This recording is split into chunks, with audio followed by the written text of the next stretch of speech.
Hey, this is Mohal Joshi from Los Angeles, California. I follow Indian foreign policy and defense with a special focus on Asia. You can follow me on Twitter at Mohal Joshi.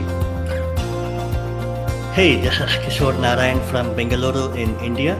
I am an international relations expert specializing in global security, conflict resolution, and international negotiation. My focus areas include peace building and digital diplomacy. You can find me on Twitter at Veggie Diplomat. Hello and welcome to episode 45 of India Rising Strategic Affairs Conversations with Mohal and Kishor, a show in which we analyze the happenings from India, from around the world, and their impact on India. In today's episode, we will look at the recent happenings of Bangladesh. However, before we start, let's also use this opportunity to remind our viewers to do subscribe to our channel India Rising from wherever you are listening to us. If you are listening to us on YouTube, please press the bell icon to get notifications about new episodes. And if you have not left us a review, we urge you to do so, as it helps other listeners like you in finding us. Okay, so with that behind, let's also now get started about what happened in Bangladesh in the past couple of months. Obviously, we all know that Prime Minister Sheikh Hasina's 15-year iron rule has now come to an end. She has resigned and has fled from Bangladesh. She is currently stay put in an undisclosed location in India. She is now also awaiting decision by other countries to let her in. And we all know that the US has revoked her visa. The UK has not granted her any asylum. And India does not want her for too long. So people are now wondering if at all the UAE is an option for her. And will India try to convince the UAE to take her in, even if it is for just a brief period of time? So why did all this happen? It happened simply because there were massive student protests which had been going on for more than a month. Job quota rule triggered the students and ended up becoming the primary issue. Very quickly, quote, and I am quoting Dr.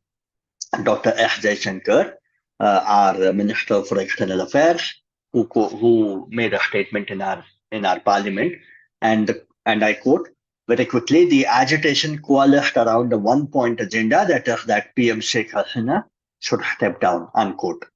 And on the last day before her departure, she was continuing to insist on using brute force, and no amount of pleading from her aides and officials could persuade her to relent until all hell broke loose. General Zaman, the chief of the army, Bangladeshi army, addressed the nation and spoke about constituting an interim government, though this was after Sheikh Hasina fled the country. Zaman also promised that the army will not, this is not a coup, and that he would want an interim government to take its place.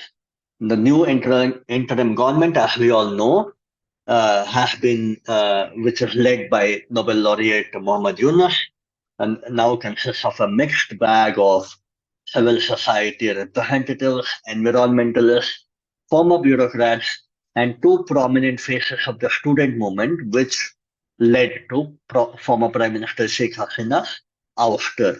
Only 7 visibly lean towards either the Bangladesh National Party, which is the primary opposition party in Bangladesh, or the Jamaat Islami party, which we will talk about later, subsequently. Okay, now Mohal, what we need to understand is how did student protests, which went on just for a month, kind of become so massive and eventually lead to the ouster and the fleeing of the Prime Minister herself? So if you can quickly run us through the timeline of events, that can help us. So Bangladesh had this old system where 30% of government jobs were reserved for, as they say, like freedom fighters or who fought in the 1971 independence movement. However, this quota was not scrapped as it happens in many countries, and not only descendants of the freedom fighters but also descendants of, so basically like grandchildren of freedom fighters were also eligible for this 30% quota. So this quota system, there had been protests about it earlier, even in as far back as 2018, and the government had scrapped the system. However, somebody had filed a petition in the High Court, and what ended up happening is sometime in earlier this year, the court reinstated the quota system, which many of these students who were protesting found it unfair. So the demonstration started like around the beginning of July to demand the cancellation of the quota system in the civil service recruitment. Um Students had basically their main point was that this was discriminatory, and this was kind of continuing in perpetuity for the now probably the second or the third generation of the freedom fighters. So the government had appealed the decision to the Supreme Court, but the students refused to wait for the outcome and demanded a new executive order to cancel the quotas. So, like in around by the 10th or 12th of July, the students staged sit-in demonstrations at various key places in the capital and also in other cities, disrupting traffic on the roads, railways, and highways. On July 14th, I think this is when the events start to take a turn for the worse for Sheikh Hasina. So she makes a comments which are critical of the students' demands to scrap the quotas for children and grandchildren of war veterans.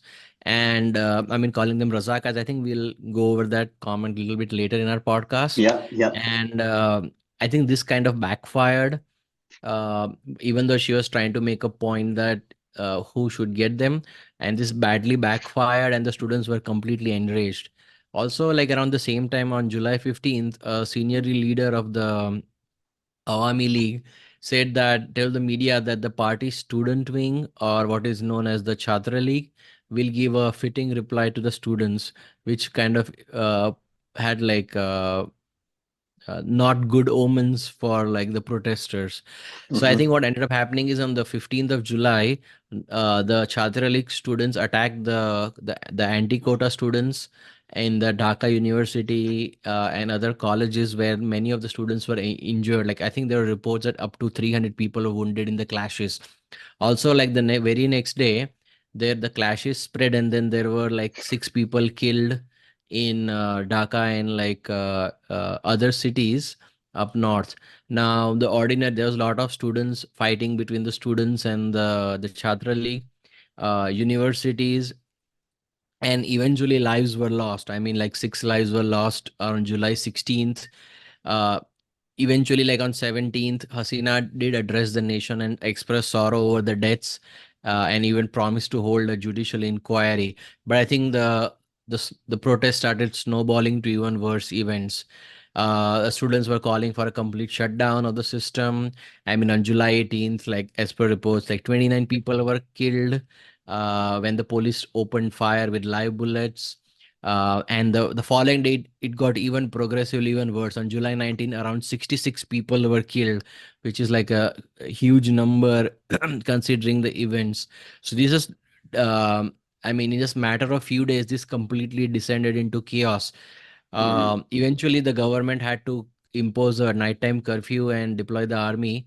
But on July 20th, another 21 people get killed. Uh, Eventually, and then by this time, even leaders of the opposition started getting detained around Bangladesh. Uh, Finally, on July 21st, the Supreme Court delivered a verdict in the quota case, which abolished most of the quotas and left, I think, I believe, only like 5% for the veterans or something. But I mean, people still getting killed in clashes, and even like government accepted the findings of the Supreme Court and did the allocation and asked the students to withdraw the protest. But what happened is like the organizers of the protest said it's too little, too late. And by this time, like around 150 people had been killed. There were opposition leaders being arrested. So this just became like a point of no return for the protesters. Eventually, things started to become even worse. By the end of July, like government even observed a day of mourning in memory of those who had lost their lives, but students rejected their claims. I think initially the students had a 9 point agenda, which was mm, one of which was abolition of the quota. But since the event started snowballing into worse events and a lot of lives, young student lives were lost, I think there was a lot of anger towards Sheikh Hasina government with the violence. And I think it quickly coalesced into a single point agenda, which was like Hasina should leave. And I think all the other demands, the 8 demands were put aside. It was just like a single demand. The government, I mean, did try to ban the Jamaat Islami and its student wing, the Chhatra Shibir, on August 1st. But I mean, just by this time, like things had reached a complete point of no return. Hasina even offered to talk to the students, but still, like clashes kept happening.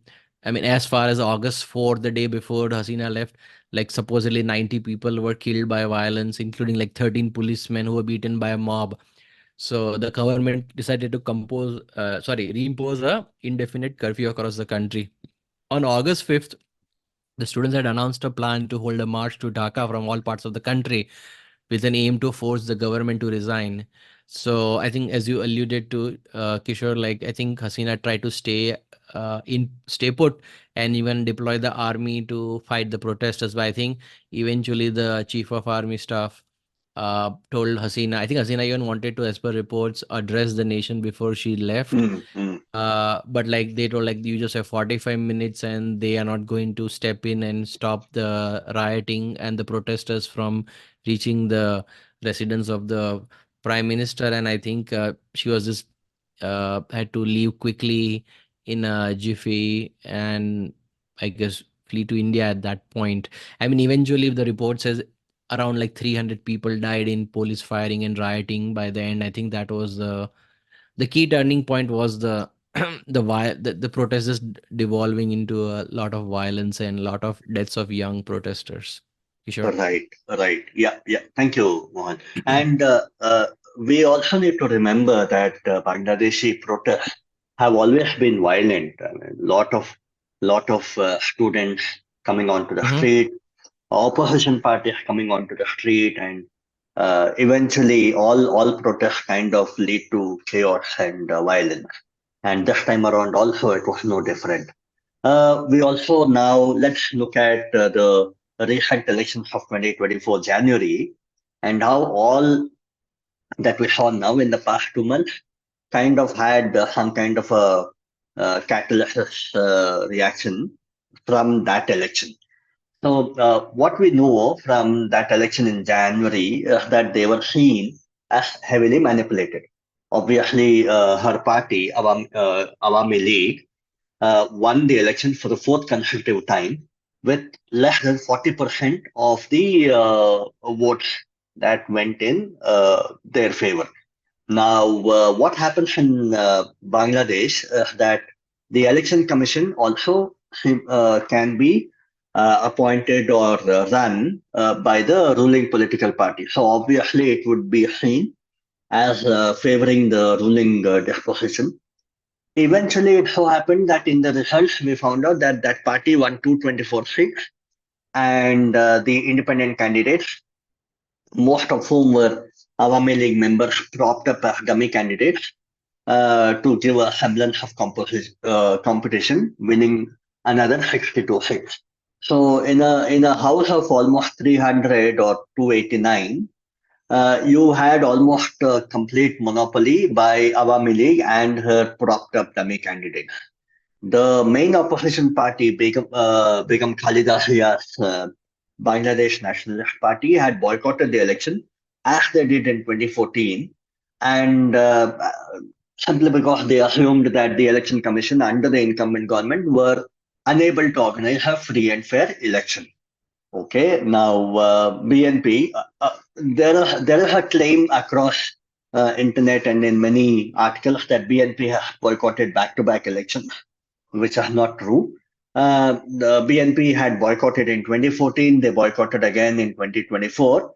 In 2018, they contested but lost massively. Awami League then had won an incredible 288 out of 298 seats. So pretty much Awami League has kind of won massive mandates almost regularly. I mean Now, that just to sorry to interrupt, but the 288 out of 298, when I saw it like around 6 years ago, it looked like a North Korean type of result. That I mean, in an yeah, elected democracy, it's kind of next to impossible to get like 95 per plus percent of the seats, you know. pretty much, pretty much. So in a way, Awami League or Sheikh Hasina, I think they wanted to prove a point that it does not matter whether BNP contests or not, simply because they cannot win more than a handful of seats. Now, what we also need to remember that there is another player, an Islamic hardliners party called the Jamaat Islami. This Jamaat Islami was founded in 1975, evolving from an orthodox Islamic movement in the erstwhile East Pakistan. Its mission, as articulated by its founder, who is associated with Muslim Brotherhood, is to establish an Islamic state. Now, the name Jamaat-e Islami translates to Congregation of Islam, and the organization has consistently promoted the idea of Islamic rule globally. Now, obviously, Awami League also wants to do a one-up on the Islamic hardliners. So they have their own fundamentalist Islamic group called the Hifazat-e-Islam on its side. A group of madrasa chiefs led by the Hifazat-e-Islam Supremo, Shah Ahmad Shafi, had publicly announced their support for Sheikh Hasina before the 2018 election, stating that they wanted her to rule the country for longer period so that she could continue to work for the progression of Islam, which is kind of a hypocritical statement simply because uh, many people claim that she is a liberal. Some people call her that she continues to work for the progression of Islam. So ideology was being thrown on all sides. Anyway, now we also need to remember that Begum Khalida Zia, who is the leader of the Bangladesh National Party, she is not in the best of health. She has multiple health issues and has pretty much been confined to her house, either because she was arrested or simply because she is too ill to move around. And she hasn't been able to instill that much of confidence in the people of Bangladesh. Now, also we need to remember that the Jamaat-e-Islami, the hardliners party, which had kind of allied with the BNP for a couple of elections, they obviously have a soft corner for Pakistan. They did not like seceding and becoming an independent country. And now that they have indeed become a country, they have tried to re-establish good contact with Pakistan. So this is the political history and the political landscape that we see in the current day Bangladesh. Now, we also need to talk about what were the trigger points or what evolve in resulting in that massive anger at Sheikh Hasina. So, Mohal, if you can talk about how the overall uh, common men and students were looking at all this. Yeah, so I think like the students and the common man had a lot of issues. I mean, one of which obviously was the long 15-year rule of Hmm. Sheikh Hasina, who had been called autocratic uh, several uh, by several nations and even several folks around Bangladesh. Now, as with many nations, like smaller nations, as we saw the Sri Lankan crisis, which devolved from an economic to a political crisis, the COVID also has hit Bangladesh economy very hard. In top of that, the Ukraine conflict also resulted in spiking of prices of goods. So they had a issue where a lot of people had experiencing inflation. I mean, officially the inflation was supposed to be like 9%, but unofficial inflation is like supposed to be like 15 to 20%. They also have a balance of payment crisis because they have a huge current account deficit because of all the raw materials that they import to create the finished textiles and goods. And obviously the oil imports would all cause a huge strain on that. I think for the first time, like they had to go, I don't know if it was the first time, but they had to go to the IMF for a loan. So there were a lot of these economic issues under the carpet. Now there were also this issue of this autocratic rule from Sheikh Hasina. She has stifled the opposition. A lot of the opposition leaders have been jailed or have a lot of cases against them. Like not sorry, Sheikh Hasina. I meant Khalida Zia has been under virtual house arrest for a long time. Like her son is in like exile in London. So there were like no true, there's no semblance of opposition. There were no true elections for a decade. So a lot of these young students, like who are the college going crowd, in their adult life or in their teenager or the pre-teenager lives, they have never seen any other government other than Sheikh Hasina. So there was no way they could express their displeasure against Hasina.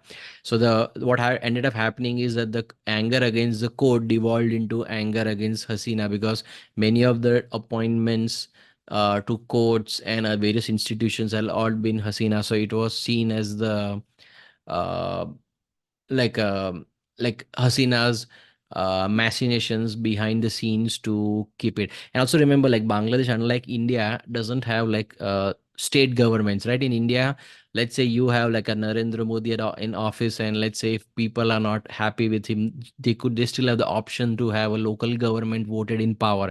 Or let's say years ago, when let's say Indira Gandhi or Rajiv Gandhi were in power, you still had like a, let's say, a DMK or AIDMK in Tamil Nadu, or you had like NT Ramarao in United Andhra Pradesh.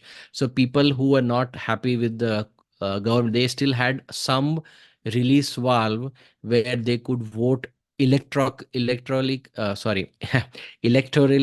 against an incumbent, and they could express their displeasure with the how things were.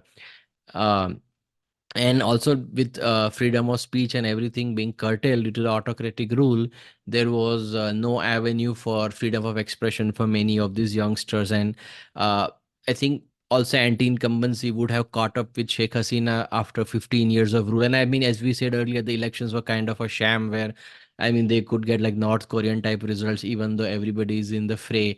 And when the opposition boycotted the elections, only 40% voted for them. So it was kind of very low turnout elections, like 40%. So, and then one of the other turning points was this calling of the protesters Razakars. Now, Razakars has a is like kind of like a negative term in Bangladesh. They are basically like folks who collaborated with West Pakistan, or the Pakistan as we know it today, and who supported the torture, the killings, and the massacres against the ethnic East Pakistan, or Bangladeshis as we say it.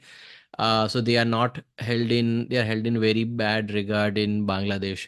So Hasina in a press conference uh, on July 14th said, like, and I quote, if the grandchildren of freedom fighters do not receive quota benefits, who should get it?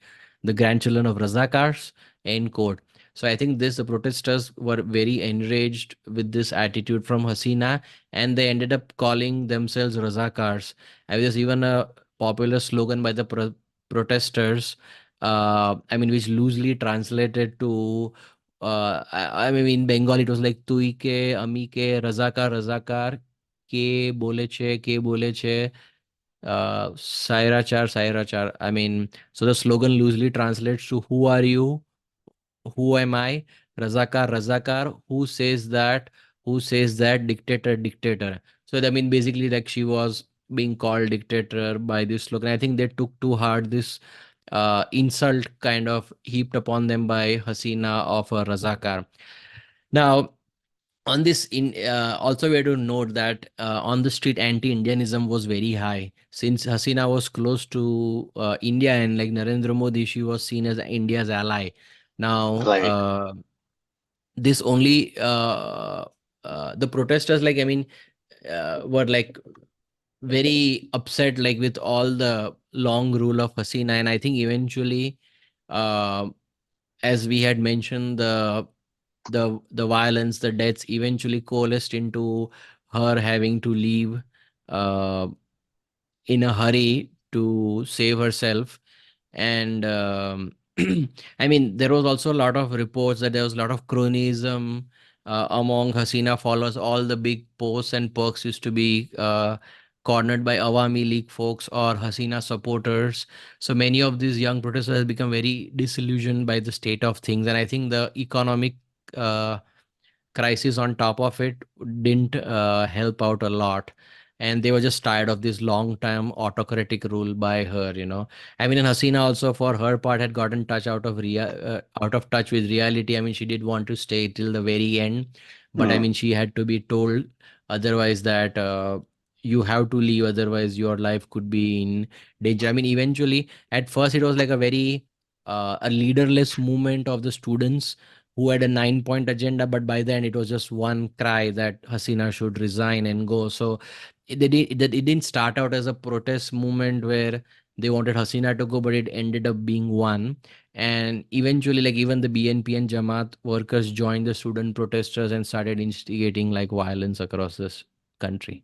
Kishore. Thank you, Mohal. So, yeah, we also need to now look at the Western influence on whatever has been happening in Bangladesh, including prior to and during the elections. Now, let's go back 3 years and understand what things happened or what transpired back then. In 2021, sanctions were imposed on senior officials of the Rapid Action Battalion in accusations of extrajudicial killings and enforced disappearances. Now, last year in 2023 May, in an interview, Sheikh Hasina was referring to the US ban on the Rapid Action Battalion, and she said, and I quote, "The force on which they have banned was established in 2004 on their advice. All their training equipment was provided by the United States. I believe they are working the way they have built the army, so why did they ban this?" It's a big question for me too. Now, obviously, unquote, and obviously she went on to say that maybe the US does not want me to stay in power. So, in a way, things were quite clear that the US and Sheikh Hasina do not see eye to eye, and that possibly the US does not want to see Sheikh Hasina stay in power for the in the future. Now, obviously, last year in September, the U.S.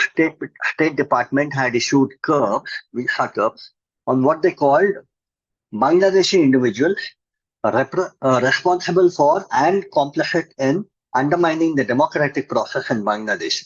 So, obviously, one primary complaint by the US was that the democracy or the freedom of democracy index, as part of the democracy index, was that Bangladesh was falling down, and that freedom of speech or dissent was not respected, and the opposition parties were continuously stifled or outright banned. So obviously there was a kind of a tiff between the ruling dispensation in Dhaka and also in Washington, D.C. Now, the then US ambassador to Bangladesh said that the media has to be included as well in visa restrictions policy. Now, obviously, because the US saw that many media outlets in Bangladesh were taking a pro Sheikh Hasina stand. And the US was quick to say that we would want to include media as well in the visa restriction policy. Now, these actions by USA were obviously not well received in New Delhi as well, simply because they consider Sheikh Hasina as a reliable ally, and they perceived that such actions were not going to be helpful at all. Now, in December 2022, we also need to understand that this US ambassador went to the house of a missing BNP leader, Sajid ul Islam Sumon, at Shaheen Bagh in Tejgaon, to have a meeting with Mayat Dak, an organization of families of victims of alleged enforced disappearance. Supporters of Mayat Dak, an organization of family members of the 1977 victims of enforced disappearances, they tried approaching the ambassador there to hand over a memorandum. Obviously, Peter Haas, the ambassador, quickly left the place, but this incident was sufficient to heat up the political arena. Also, the ambassador had devoted much of his time and energy throughout 2023 to interfere in the internal politics of Bangladesh. Most of the time, the opposition political parties openly held meetings with him, which is okay by itself, but Haas even held talks with Jamaat Islam, which is a war criminal organization which has lost its registration with the Election Commission. Now, Mohal, you were pointing out prior to our recording that this is akin to the U.S. ambassador to India in New Delhi going and talking with SIMI or PFI or any of those, even DYFI, even any of those banned terror organizations, right, which have links to Yeah, terror. I Like, mean, yeah, like even keeping aside the terror thing, um, like first of all, like the organization was banned, and right. secondly, so like I'm not sure like what would be the goal of him talking there. Let's say Hmm. even if the ban was a political in nature, I mean they all know that Jamaat Islami is like a hardcore Islamist organization, so I'm not sure what a USA which is like espouses democratic values across the world would Hmm. want to talk to them. And it was not that if let's say if Jamaat was the only political party or the main political party, let's say like in Egypt, like the Muslim Brotherhood was the main party, then they would Yeah. make sense that you have to talk to them. There is no choice whether you like it or not, because they are the political democratic force in the country. So here, like you have BNP, you have Awami League, so and then they are like not I mean they also haven't gotten more than 5% of the vote ever, so it's kind of like a head scratching move that why would Peter Haas go and meet them, you know. Yeah. Okay. Thank you, Mohal. Now, additionally, we also need to understand that Washington has been hosting a virtual democracy summit since 2021. Now, in the latest summit earlier in the year, several countries with relatively lower democratic rankings, like Nepal, which is ranked 101, Pakistan, which is ranked 107, were included among the 111 invited members. In contrast, surprisingly, Bangladesh, which is ranked 73 and has demonstrated steady improvements, somehow was excluded from the list. This again underlined and re-emphasized the fact that things were not pally-pally between Washington DC and Dhaka, especially between Sheikh Hasina and the establishment in Washington DC. In May of this year, Sheikh Hasina made an extraordinary claim that the US plans to carve out a Christian state from the territories of Myanmar, Bangladesh, and the northeastern states of India to establish a naval base at St. Martin's Island. I mean, actually, there were two different. One, she claimed that the US wanted a naval base at St. Martin's Island, and since Sheikh Hasina was against that idea, the US now wanted to carve out a Christian state by bringing in territory from all these three countries. Obviously, we all know that India's northeast is exposed to intense geopolitical pressures.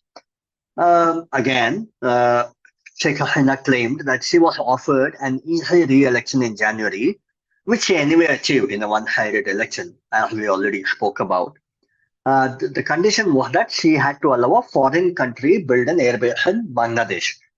This was kind of similar to Mohal, how in Pakistan Imran Khan had claimed that the US diplomats in Islamabad were kind of against his rule or against him being in the government, and that they wanted to see him get out of power. So it was kind of a similar claim being made by Sheikh Hasina. The only difference was that Imran Khan was just a one-time PM, hardly 4.5 years into his rule when he made that claim. And Sheikh Hasina was a multi-time PM. And Sheikh Hasina making that claim actually was far more serious in nature than what Imran Khan showed as part of some kind of an envelope that he showed in a public rally, Hmm. not naming any Western capital. So Yeah. yeah, those were the parallels, but we get the point, right? Wherein we keep seeing these leaders making the claim that the US is behind all the unrest or all the troubles that we're seeing in our country. So yeah, that's the way it was. And she also claimed, and I'll quickly read through it. If I allowed a certain country to build an airbase in Bangladesh, then I would have had no problem. The offer came from a white man, uh, and it may appear that it is aimed at only one country, but it is not. I know where else they intend to go. So, unquote. So, obviously, she did not name the country, but it was quite obvious that she was referring to the United States. Now, months before her tragic fall as uh, prime minister, she had also claimed that there were conspiracies being hatched to topple her government and that she may be assassinated just like her father and the independence hero Sheikh Mujibur Rahman. Mohal, so yeah, this is how the Western world and Bangladesh were always active, for at least in the past half a decade, and somehow things absolutely fell apart. Now, do you want to talk about what happens next? Yeah, I mean, there was this even in I think last September of 2023. Hmm. There was this. I think you mentioned this visa restriction policy. So at that, like, I think since then there was a. I mean, even before that, there was a considerable deterioration in U.S. Bangladesh relation. But I think the visa thing in September further nosedived it to a very terrible level, especially under the Peter Haas. And interestingly, Peter Haas left on July 27, just as these protests were gaining momentum. So it was kind of a odd timing as to why he left in middle of a crisis. Usually, like, you would want your ambassador to not leave. But nonetheless, I think there's been a lot of talk online about CIA plot and ISI conspiracy, and I think so far I haven't seen any credible evidence. Even talking to folks who have been who are like Bangladeshi, and even looking at like news reports or folks who have been on the ground in Bangladesh, I think it's very hard at this moment to say that it was any kind of Western push by Sheikh Hasina. Mind you, the US was no fan of Sheikh Hasina, as we had just Yeah, mentioned in the details. They are more than happy to see the back of her and see her gone, because she didn't toe the US line on many issues. Even though, like, she might have been called a ally in the, like, an Indo-Pacific ally like Bangladesh, I mean. hmm, So then they were making all efforts to kind of hurt her and her associates. But I mean, still, like, it would be like far-fetched to call this like a conspiracy of CIA or uh Western conspiracy to, or maybe even like the funnier part is, like, even like China, I mean, where she was trying to build relationships like to balance out India, like this was a Chinese conspiracy. Or some have even claimed ISI and Jamaat, but Jamaat was not even present in the protest, right? These were like more organic protests with the students, which the BNP and Jamaat later joined. So it just true. stretches you credulence that this would be like a fully funded operation. I mean, mind you, CIA has done like operations like this in the past, but this looks, for me, at least at this moment in time, it looks like it's not like some sinister Western plot. But yeah, they did push her a little bit. They did nudge her a little bit, if nothing else, you know. Yeah. So, anyways, moving on to what happens next. So for the moment, Mohammad Yunus has leading an interim government, but there are many disparate elements in there, like some BNP folks. There are some folks who are sympathetic to Jamaat. So now they will have to go through the process of setting up a new constitution, maybe, which will be like not an easy task, and also holding the first free and fair elections in like probably like 15 plus years. You know, now will the million-dollar question is like, will Yunus, who is a political novice, I mean, he is a Nobel Peace Prize winner, but he has no political experience, who is bound to be pulled in various directions by these different sections of his cabinet, uh, who have different agendas. Like, can he pull together any kind of can he take any decisions, or will they be merged in quagmire where any hard political decisions can't be taken? I mean, mind you, like in an alliance, like usually, like when you have a ruling alliance, you at least have some common points on which you fought the elections. But here, like it's just a disparate group of people, and it'll be like it remains to be seen like how well they do. Now, Yunus, as we all know, is like close to the Democratic Party in the US, and he even received a President Medal of Freedom from Obama in 2010. But I mean, being a favorite of the West is no longer a guarantee of success. I mean, we have seen that. I mean, leading a country is a whole different beast altogether from like being like a good economist, or being, let's say, a good businessman. Because I mean, we've seen like someone like an Ashraf Ghani uh, in Afghanistan, like who was liked a lot in the West, and whose rule ended in a complete disaster, to say the least, when the Afghanistan government collapsed under him and he ran away before the fall of Kabul. So, and in absence of any savvy political leader and a novice like Yunus, it will be interesting to see in the days forward, like how they proceed to an interim government. How does it take decisions? Does it need to rewrite the constitution? I mean, and can it be a caretaker government while elections are held? Does Yunus, does he want to fight elections on his own? Then probably he might have to resign. But I mean, given his advanced age of 84, he might not be inclined to uh, form his own political party. I mean, in the past, he did form his political party, but I mean, his party was kind of thrown under the bus and banned by Sheikh Hasina. So that remains to be seen. I mean, we are in like basically as how Pankaj Sir, and the ex-envoy to Bangladesh and the member of the National Security Advisory Board of India, says that we are in basically in uncharted territory. And he also said that both Hasina, not only Hasina, who's been thrown out of power, but also Khalida Zia has been completely discredited. Now, Zia with her advanced age, like, I mean, this is bound to create a power vacuum, right? Like, if the Mm. both, I mean, they are kind of the equivalent, as I was telling Kishore earlier, that they are kind of the equivalent of the Sharifs and the Bhuttos of Bangladesh, right? They are the two main families, family-based parties, where they have been. Running the show for like the last probably 20-25 years, since military dictatorship ended under Ershad. So I mean, does the for example, Zia's son, who's in exile in London, come back home to fill her shoes? What happens to the Awami League? Do they morph into a different political identity? And do they fight elections? Do they have any political credibility left? I mean, they must have some semblance of support out there. What happens to, for example, the Jamaat Islami, which, in spite of fighting elections years ago before they were banned, never got more than 5% of the vote? So, I mean, there's no doubt there could be some radical elements, but I mean, mind you, some of I mean, this was a revolution, I mean, or whatever you call it, like of the young protesters who toppled Hasina.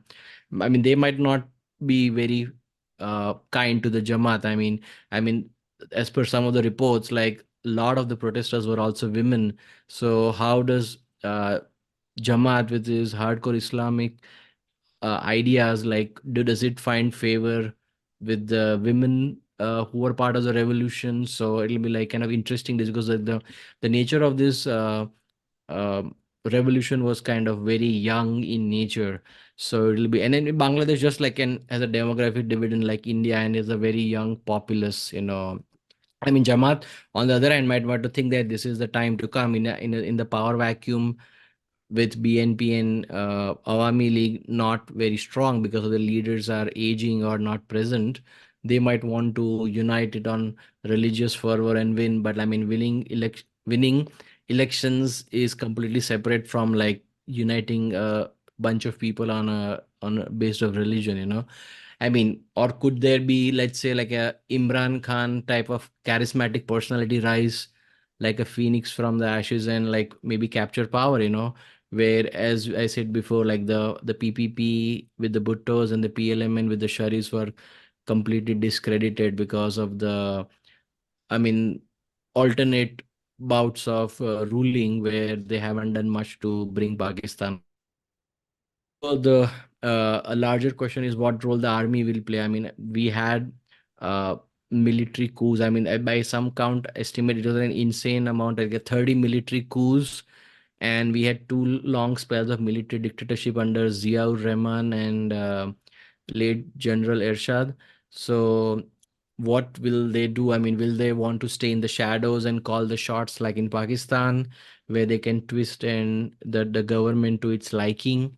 Or would they just maybe, I mean, in the future, like, I mean, many have called this the Arab Spring or the monsoon revolution, as they are calling it out in Bangladesh.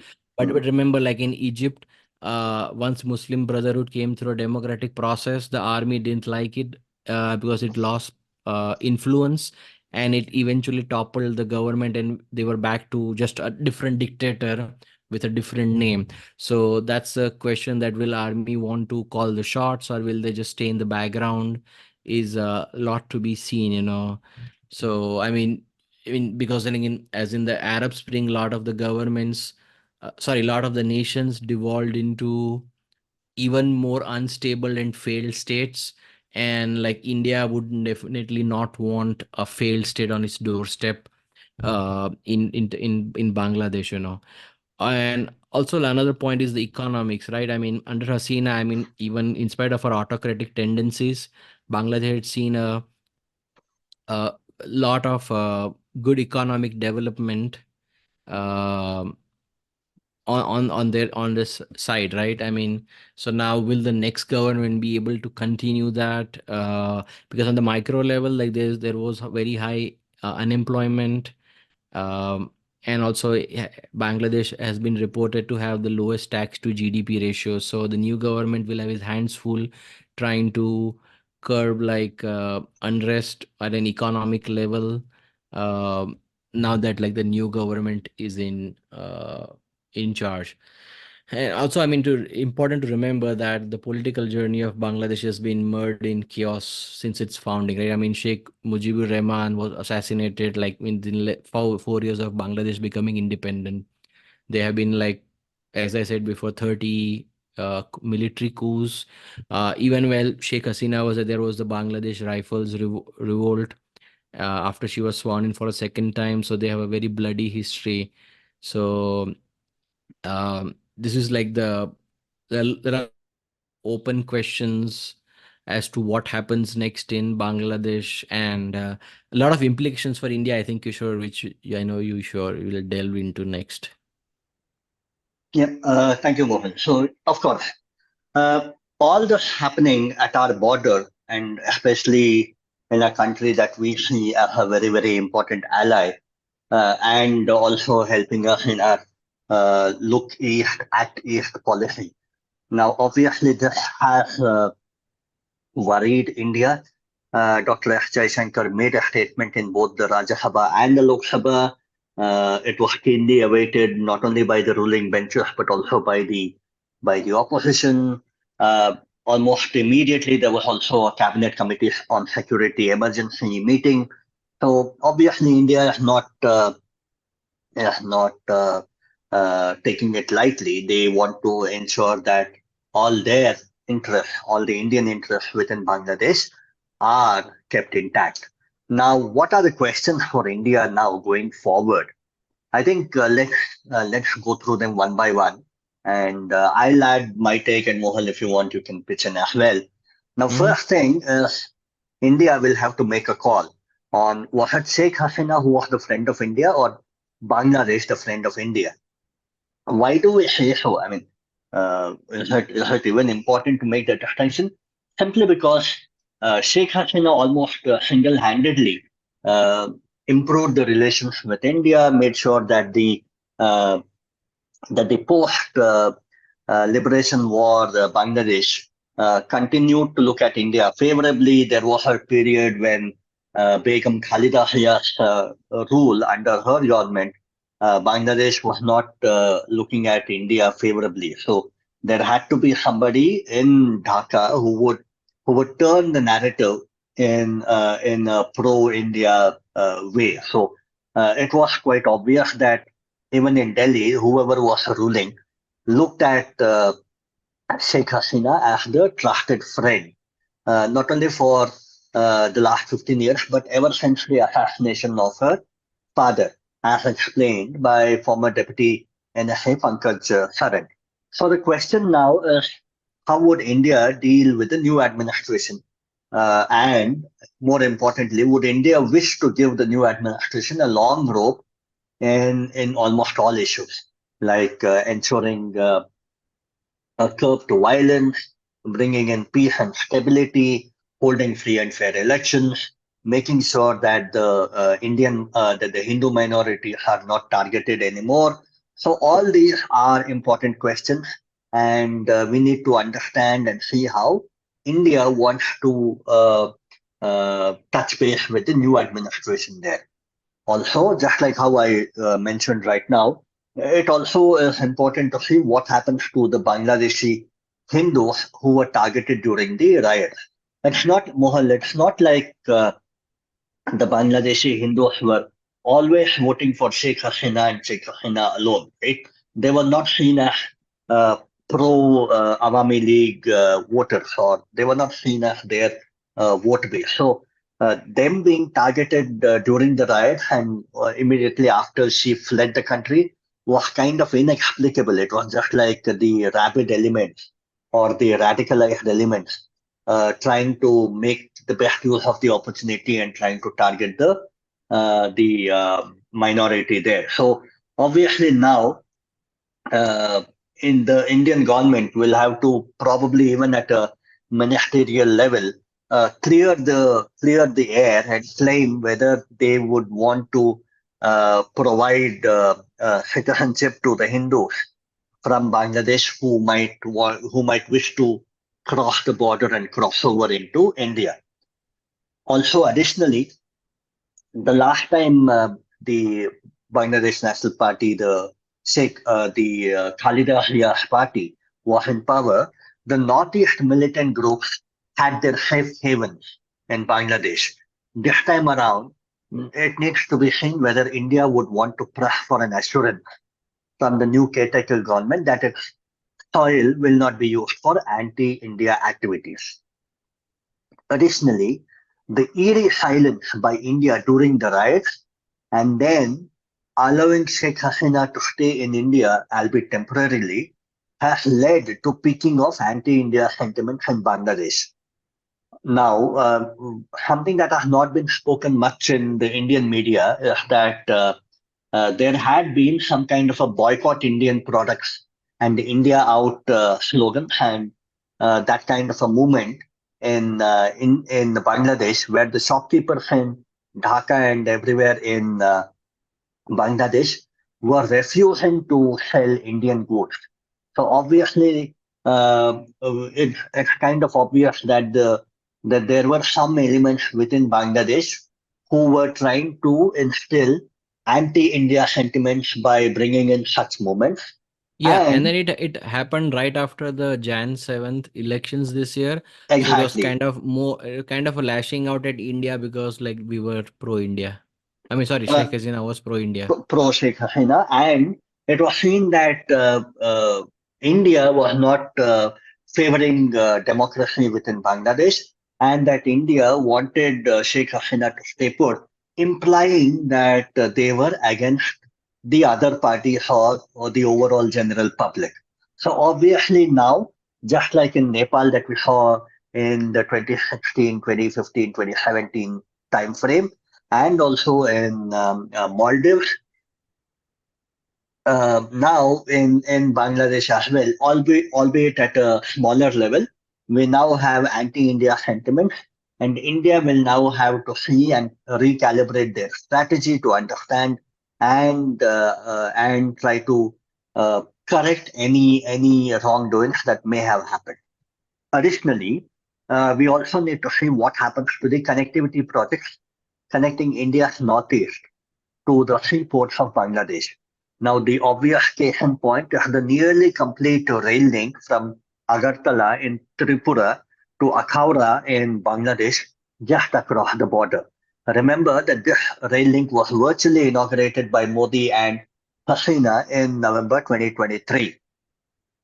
Additionally, security is a big headache for India. India's longest border is with Bangladesh, more than 4,000 kilometers, which is longer than even the border with China, and covering 5 Indian states. So this way, security will be a major headache, and India will have to up its patrolling along the border.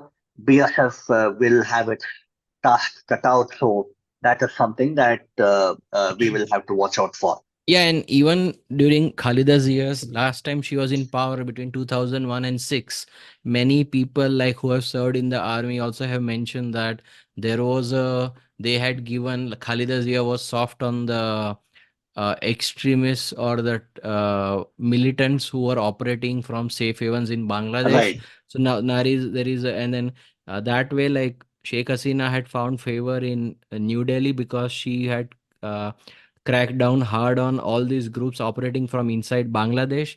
So now the $1 million question is that what will happen? Like, will there be a return to militant safe havens, or can the new government also keep it in check? Yeah, Kishore. yeah, yeah, yeah. I just mentioned that earlier, and good Yeah, that yeah, we repeated that. yeah. Okay, so quickly, I'll just read out a few more points that we have.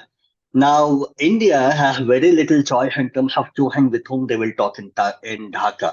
Now, unfortunately or fortunately, they will have to work with whoever is elected or whoever is in power. Even while General Arshad was around and in the military dictator rule that we had in the late 1990s, Uh-huh. India had no choice but to engage with him and engage with the dispensation then. So Yeah. it's not like India has never tried to mend fences and stay in contact with the opposition party or with the Yeah, military but dictators. that is like pre-social media area, so many people might not remember those days, Of you know. course. Yeah, exactly. So just that we need to remind our viewers and listeners that India has had that kind of arrangement with Dhaka earlier as well. Now, another thing is to see that how does China make use of this opportunity and how India would want to preempt this kind of a situation. Obviously, what we have seen now is not good for India, but China coming in now may not be a good omen again for India. Now, obviously, we know that Sheikh Hasina was she kind of abruptly cut short her visit to Beijing. I think it was in April or May this year, where she had gone for a 3 day visit and wound up her trip and came back within 2 days. So obviously, Beijing was not in favor of Sheikh Hasina, and even they would have liked to see the back of her. Now it needs to be seen how China moves its pawns around and see if they want to come closer to the new establishment in Dhaka. So India will have its task cut out. Anyway, now additionally, US and India, although they have big disagreements about over Hasina, they should need to have some sort of a tacit understanding that a stable Bangladesh is in the interest of both of them.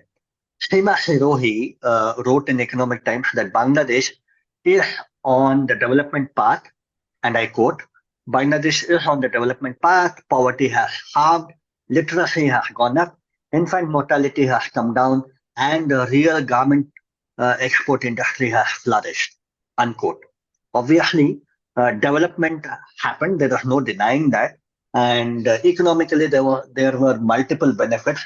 Somehow there were issues like the gap between the poor and the rich never bridged, or that was too wide to bridge, and crony capitalism, just like how you mentioned, Mohal, that was a primary narrative where people thought that only people who are close to Sheikh Hasina will get financial benefits, or they'll become richer and richer. So I think that kind of narrative took base, that became stronger and stronger.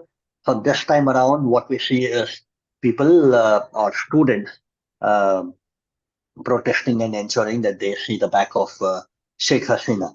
Also, importantly, we also need to remember that around 2020, Bangladesh's per capita income had exceeded India's for the first time ever, and it slightly fell behind India's per capita income last year in 2023. Now, obviously, with Bangladesh trying to get back on its feet, it will not overtake India in the near future. But of course, Bangladesh is definitely on its path to becoming a far better developed country.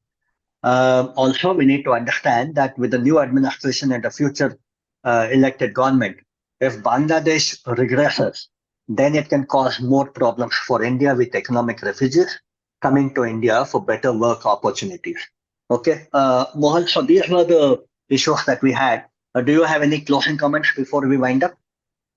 No, I think you covered it pretty well. I think it'll be interesting to see in the days and weeks ahead how the army, the various political entities, deal with the the future of Bangladesh. And New Delhi will also keep, as you said, an open mind with whoever comes to power. We have no choice but to work with them. I mean, India and Bangladesh are kind of interlocked not only by geography but also by history since Mhm. 1971. So we will continue to work. And also, US, though they might have been very anti-Hasina, they know they don't want another country in like Bangladesh in falling into the China axis. So they would also have some kind of congruence. At least we'll have more convergences than divergences, at least on Bangladesh in the near future. So interesting days ahead and lot to be seen as what happens next. Kishore. Okay, yeah, so that kind of wraps up whatever we had to cover. Dear listeners, to continue hearing about such interesting topics, make sure that you subscribe to our channel, as I have already mentioned. Additionally, we would also like to hear from you if you have any suggestions on any topics that you would like us to cover. Do remember that these topics should be directly related to Indian foreign policy. Until the next time, this is Mohal and Kishore signing off.